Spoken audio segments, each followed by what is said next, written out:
Ukraine recently spent an insane amount of money, 258 million euros on 31 new commuter trains for the northern region of the country. But there is a problem. It's a small problem, don't worry, tiny problem.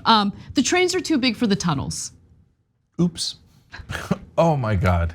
They spent so much money on the trains. And then they're like, all right, this is gonna be the great first train ride.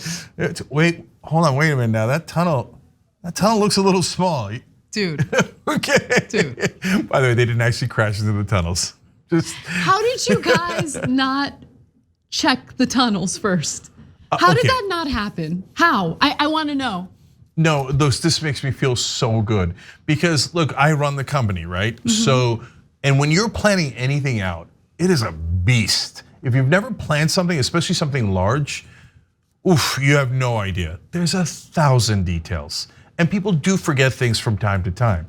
And I've had people like go, oh, how did you not know that the stapler goes over there, not over there, right? And I'm always like, get off my back, but Cenk, let's say, okay. This no, hold on. Simple. Hold on, okay. Sample, as my dad would say. Okay, but sometimes the mistakes are large enough where you're like, come on, bro. Come on. Okay, so I'm gonna tell you the Miami Beach story again in a second. The train designs were specifically for narrow gauge railways, which have track gauges narrower than the who cares, whatever, the trains were too big. Too big, got it. Technical mumbo jumbo, don't need it. Which is, by the way, the exact same thing the train builders said. Got it, don't worry about it. Technical mumbo jumbo, we don't need it. The tunnels, I knew we were missing something, the tunnels. Okay, so when I was younger, I worked in television in Miami Beach, South Beach. And I used to jog on the boardwalk there. And there was this Sheraton right on the water, okay? Prime real estate in South Beach. And I've told this story before on Old School, in the bonus episode and stuff, but it's a fun story. And every day I would jog by it, I'd be like, it doesn't look like there's any windows that face the water. And it's right on the water, right? So one day I was so curious, I was like, that's it. Part of my jog is to go jog into that hotel and see if there's a single window that faces the water.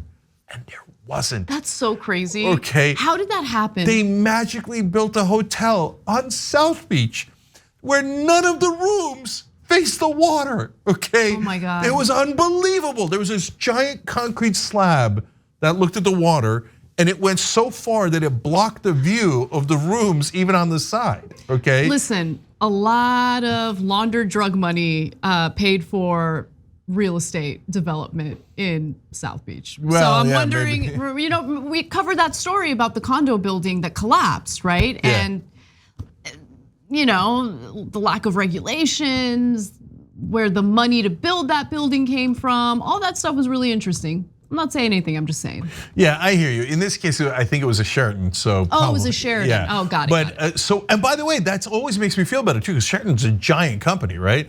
And even at this giant company, they're like, we got a great plan, we're gonna build a hotel on South Beach. Well, they won't see the water. Everyone's like, oh, way to go, big guy, okay. So I always wondered, when are they gonna tear it down? And one day I'm back in Miami jogging, and they're tearing it down. Oh, they are? Well, no, that was a long time ago. They did tear it down, and now it's the W. Got it. So, and by the way, at the W, they built it so that almost all the rooms face the water. It's like out like this and staggered. And so they must have been like, we're not repeating that mistake. Okay. And so in this case, knuckleheads do it in trains, but thank God they didn't actually run the trains, because then they would have run into those tunnels and it would have been a disaster.